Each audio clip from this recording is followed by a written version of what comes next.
Cassie and team last minute did something, came out today this afternoon. And the other commissioner, Jeff.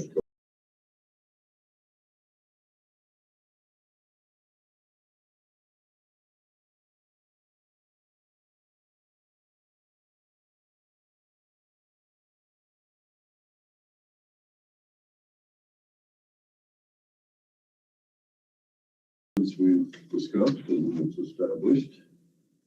Do we have any public comment for this meeting? No, we don't. Nobody in the audience. Well, then I shall call for a motion to approve the minutes of last year's meeting. Second the motion. Are we all in favor? We are all in favor. All right, and then our one item of business is the proposed overall work plan, and I'll ask Ray to kick off the discussion on that. Sure. We had some handouts. It's basically what we email you all, but we got hard copies in case you see it. So it's something that is not, you don't know already. Basically, every year we do two budgets. One is really for IDOT purpose, and then the fiscal year starts July 1. And then the second budget we have to do is the county budget, and then the fiscal year starts January 1. And so since the FY23 budget for IDOT, the fiscal year just started like last month, so that's ongoing, the operation. So we are in the process of taking this, the overall work program, which is kind of the county budget, and through the process, it's multiple steps in that. We have the administration has reviewed, our proposal, and so there are no questions. So the next step is you all with the executive committee, and after this, we will go to the full regional planning commission. After that, it will go to the executive committee of the county board, and finally, the final step is the full county board. So it's multiple steps. So besides the 2 fiscal years we have to work with, we have 5 fiscal years to actually work with them. 2 budgets with 5 fiscal years, as you all know, right? The federal, the state, the county, the town, and the city, because we got like funding for the regular budget because of the federal and IDOT funding on transportation related, what is the regular transportation planning or the human service transportation. But we also have like CDBG, the city and town, and it goes to the Housing and Urban Development Department, so that's federal budget, but it comes through the city and town budget cycles, which have 2 different starting dates. And so we have to go work with that, but somehow it just works and no problem, no questions, so we're good. But just so you know, that's what we have to deal with, work with when we do acquisitions, invoices, and all the different agreements and throughout the year. So the handouts that we it's basically except this table or the chart, we call it chart, but the other pages are summary excerpts taken out from the document. I'll go through just briefly for each one of them. So this chart of charts, it kind of in one chart we try to show what revenue and expenditures, and by the work element as well as the county codes, that finance when you do the accounting, the code, as well as our work elements. And then for the different sources of funding, and then we have broken those down at the bottom. And then so basically it's a little bit complicated, but then we thought it'd be easier. The overall budget for this FY23 is over $1 million, 1.118, $436. And that's reflected in this big pie chart, and which is really an excerpt, from the overall work document, and it's on page 18, but we can blow this up in decency. So this explains the program funding sources. As you can see, by the color scheme, from the feds, from the RSA, we appreciate the town, the city, and counties contributions, annual contributions, and then the local and state, from Connect Transit to the CDBG money, which primarily the housing, the regional housing initiative, paid for part of it, and then the HSTP is another separate state funding for the human service transportation program planning. And then something new for this year is this purple color, representing that race grant that we were awarded, but we're still waiting for paperwork from Washington, D.C. And I think he might have more experience in like how long did you all have to wait for some of the federal grant funding for the other half. You're just getting to just took months and months to get to the actual grant agreement to review it. Yeah, so and then plus, this is the time when they have more suddenly a lot of money, and then but more programs, but still, I don't know if they have increased the staff drastically just to keep pace. So that's why it's taken so much longer, I think, than usual. So, but that for the purpose of our budgeting, we look at the race grant is like a 2-3 year process. Any process, and then from the project kickoff to like seeking a consultant, to going kick off to the project, go through the planning process, and then wrap up the project. It's about at least 2-3 years. So for the project purposes, we can't do it in 3, divide in 3. So just for easier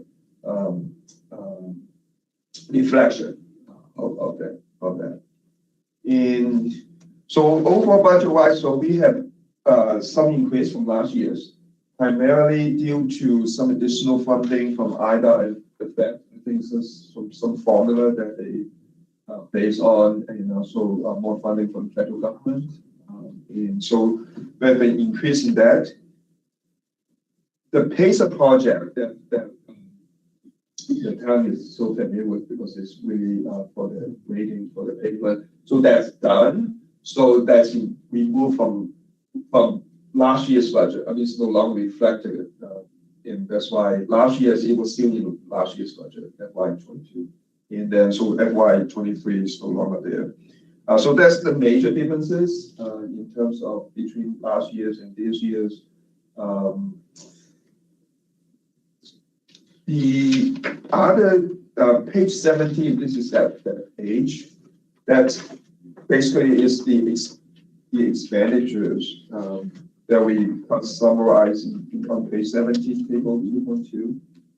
And that's like the summary of the expenses. So they all balance, the way we are budgeting. So that's kind of the gist of it. I know that a little bit more detailed reading if you so choose, but it's really the highlight. So just don't really take any questions. Is there anything that you would like to have gotten into this budget that you weren't able to? Very good question. We some of these are estimated, like some of the grants, right? We got estimates because, but in terms of additional items, in the past few years, we didn't get that increase from IDA of the grants.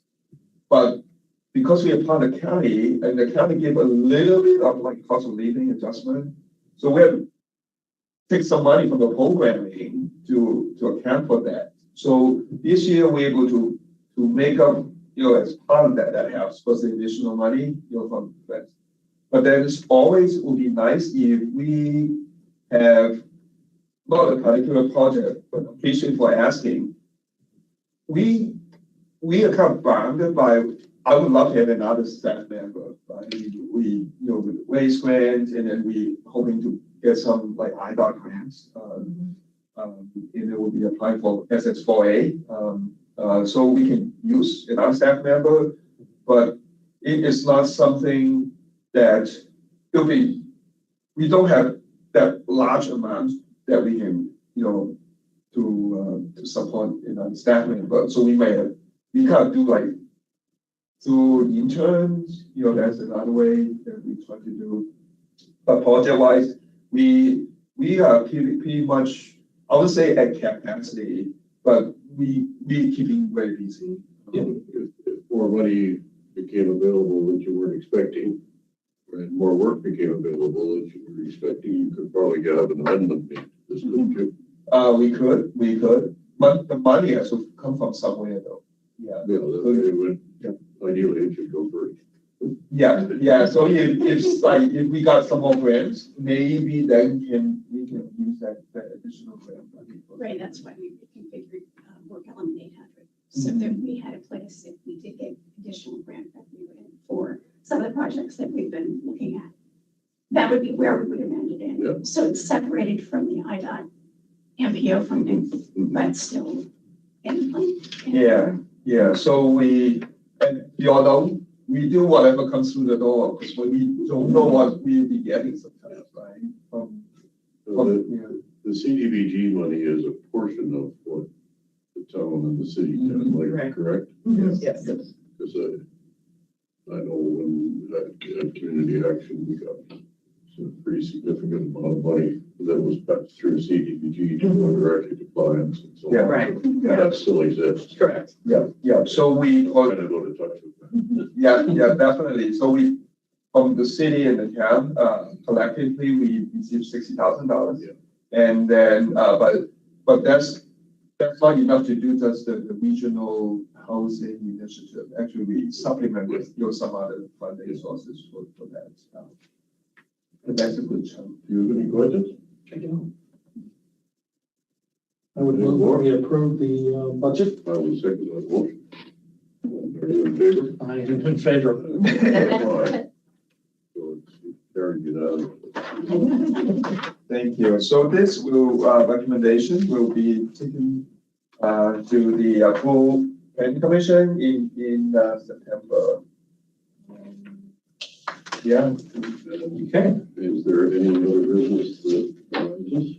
I don't think so. If there is, Yeah, not that I can think of right now. We have a lot of things going on. We're working with on the SS4A grant program, like time, staff putting into it, and appreciate town support, city and a few others. We'll continue to see some more support in try to put something together. I know it's going to be very competitive, but we usually try to be selective because we don't want to, because it costs us a lot of staff that we could be doing something else. I mean, something that on a regular basis, but then we know it's something good for the area, for the region. And so it's worth going. And also we're thinking of even after the action plan grant, if we got it, then we're thinking of the future, the construction, the implementation grant is what they call it. And it's a 5-year program. So if we apply, we got it, then it more time for like the city, town, or the county to get benefits for the other infrastructure. nothing else? But nothing else. Nothing else. So we'll present your recommendation. Well, I shall call for a motion to adjourn. So moved. Second. We're adjourned. Okay. Good. Thank you so much. Smallest number of Robert. years. It's been a long time since I've looked at it, right? Still, there's that in this sort of thing. Yeah. Go out and find some.